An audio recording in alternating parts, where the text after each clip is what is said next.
Hi, welcome to my channel. In this video, I'm going to be talking all about detail glaze and how I use it in addition to just regular glaze, and why I use it in addition to regular glaze. I'm also going to be giving you the recipe as well as all the different consistencies that you might want to make and how to use each of those different consistencies for writing or making flowers or making leaves. So I hope you'll join me in learning all about detail glaze.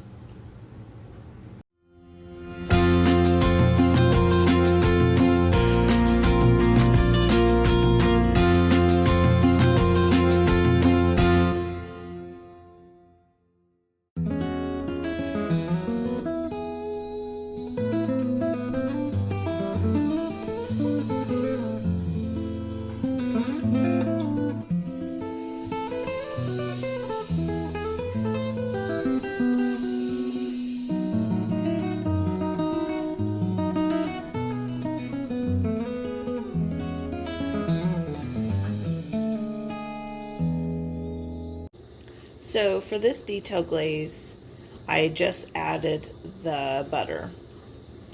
And this consistency right here would be pretty perfect for writing.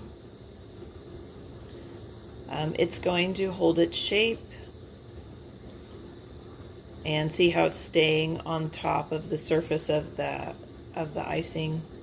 So it would be perfect for writing. I would thicken it up just a little bit if you had really thin writing.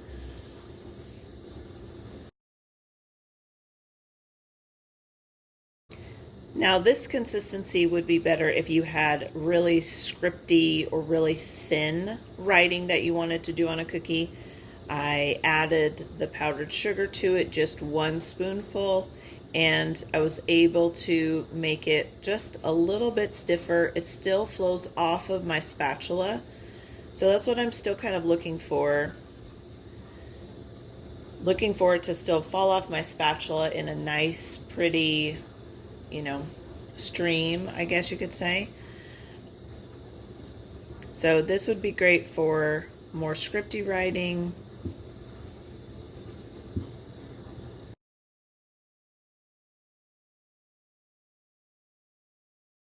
So this is with 2 spoonfuls of powdered sugar added to it again. You can see that it's starting to thick up quite a bit. It still has mobility. It still moves. It still settles into the bowl. This would be perfect for ruffles. If you're doing ruffles on like a tutu, it would be perfect for, again, still good for writing. It's still moving. It's still pliable. So it's still kind of soft. So I would still use it for writing.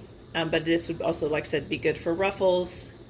It might be good for leaves. I don't think it's not stiff enough for me for leaves. You could do some simple petals with it, but they're not going to show any real dimension. You can tell it still kind of smooths out in the bowl. So this is with the 2 additional spoonfuls of powdered sugar. I'm going to keep going because I'm working towards making a flower.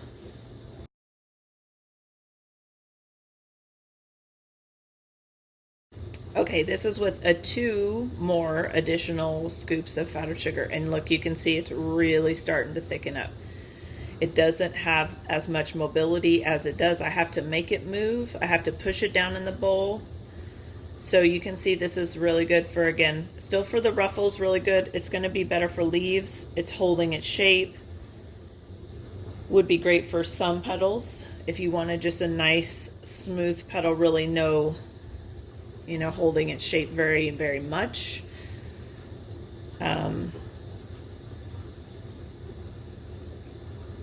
Yeah, you can see right there, it just holds its shape a little bit better. I'm going to still add a few more spoonfuls to show you what I use to make flowers.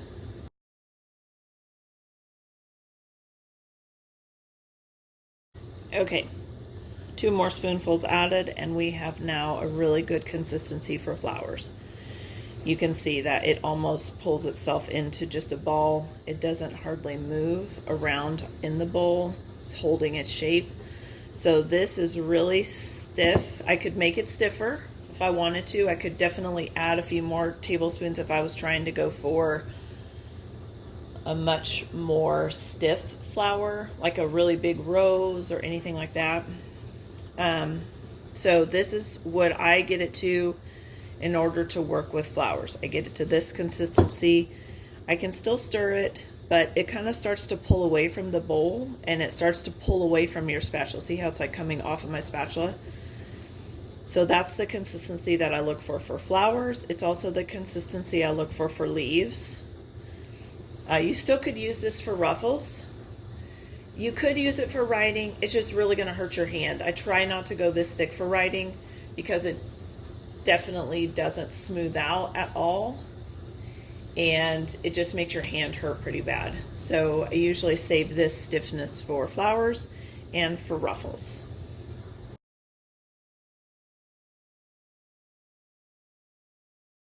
So another little tip for when you're making detail glaze, I like to put my detail glaze into pods, icing pods, because that way I'm able to change couplers. It's the one time I use tips and couplers. So I guess I would change tips, not couplers. So I take a piece of press and seal, or you can take cling wrap, just a piece of plastic. I put a dollop of icing right there in the middle. I take my plastic sheet and I basically fold it in half so that these edges match up, and I press them down, and then I just press down and make icing pocket. Okay. This is why I like the press and seal, because I can do this. You can still do this with plastic wrap. It totally works just fine, but I prefer the press and seal because I'm able to do it much quicker. And then I just take it and I kind of roll it up, and then you can I just take it and kind of twist it like this. And so now I have a pod of icing that's buttercream-ish, ready for flowers, ready for any ruffles. And it also allows me to know that this is detail glaze. If I put detail glaze into a tipless bag, I might not remember that that was detail glaze, and I might try to use it on a cookie and then realize it and have to scrape it off. So I like making the pods because I'm able to use, the Wilton plastic bags with tips and couplers. I'm able to change out the tips if I need to without having to totally get a new bag out and redo it and all of that. So this is my little tip for if you're working with detail glaze, being able to distinguish between regular glaze and detail glaze on your workspace, and also being able to use it in different ways with different tips. So let me show you how to put the icing pod into your bag to use it with your tips. So I have just a Wilton, this is a 16-inch bag, so it's quite large. Not real sure why I have that big a bag, but that's okay. It's what I got. And I'm inserted my coupler, and I've already cut off the part up here that I needed to. So what I'm going to do is I'm going to insert my icing pod into my bag with one of the little tails going through the coupler. So you're going to see it come through. See how it's come through the coupler? And I'm just going to pull. I'm holding on to the back end of the bag, and I'm pulling that little tail. I'm just going to pull until I start to see some icing. So I'm starting to see some icing right there. It's not coming out of the bag. I just want to see the color so that I know that that icing pod is down in there. There's going to be icing that's actually going to come out.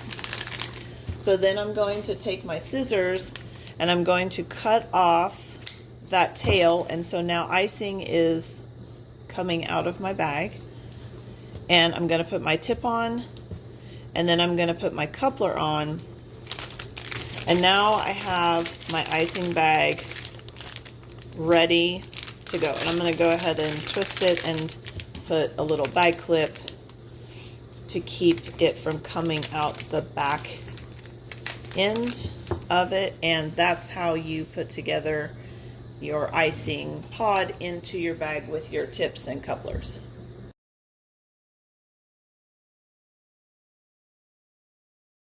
Okay, so I wanted to show you the difference between glaze and detail glaze when it comes to flowers, and why we have to use detail glaze in order to achieve this.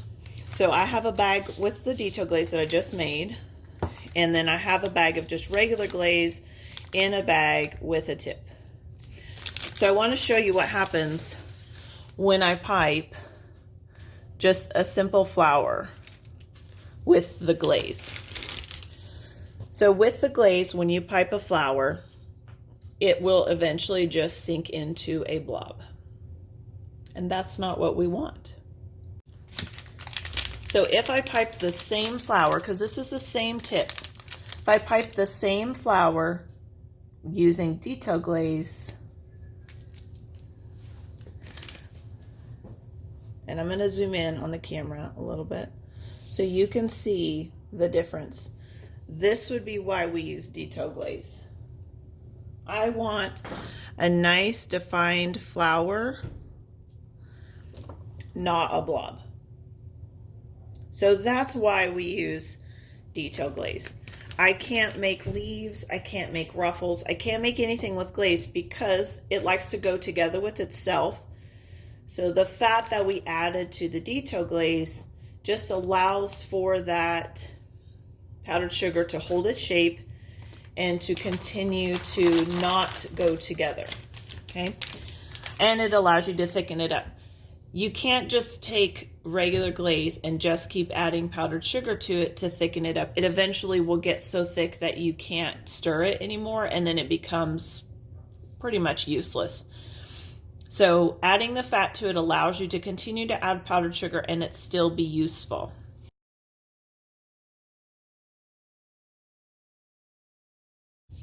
And let's talk about writing in regards to the difference between detail glaze and regular glaze.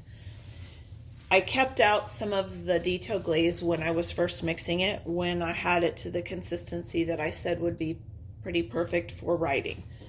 So that's what this purple is, and it is just in a regular tipless bag, just because I'm just going to do some writing, so I'm only going to cut it into probably a number 2 tip.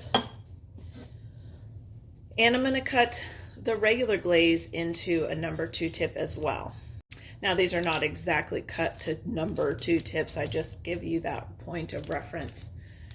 I will always start small when I'm cutting my bags, and then I will work my way up as I work through some writing. And I usually practice my writing on a paper towel or on a napkin before I actually jump onto my cookie. So I'm just going to write a word. I'm just going to write a simple word like love. Love has a lot of places where the regular glaze you will see will go together and stick to itself, and you won't even hardly be able to tell that it says the word love. So those kind of letters you have to really work with the detail glaze in order to achieve the writing look. So I'm going to write with the regular glaze first, so I'm going to put the detail glaze up there, and I'm just going to write the word love using the regular glaze. And this is probably, yeah, it looks like a 2.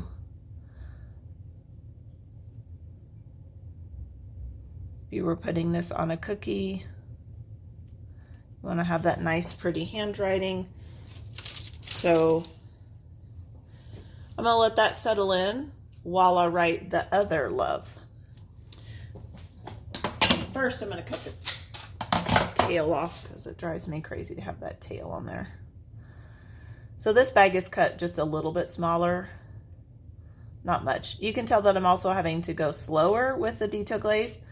I still can squeeze the bag. It still squeezes just fine, but it definitely is a different, obviously it's thicker, so it's going to be a different consistency. And so you have to have a little bit more patience and just a little bit more hand strength to make it work. So I'm going to zoom in so that you guys can see the difference. This is with the regular glaze and this is with the detail glaze. You can see that when I wrote the first love, the O has run together and the E has run together. It still looks fine. It still looks like love, but this love looks much better. And that is with just adding that little bit of butter to create the detail glaze. So I just wanted to give you the example of why we use that.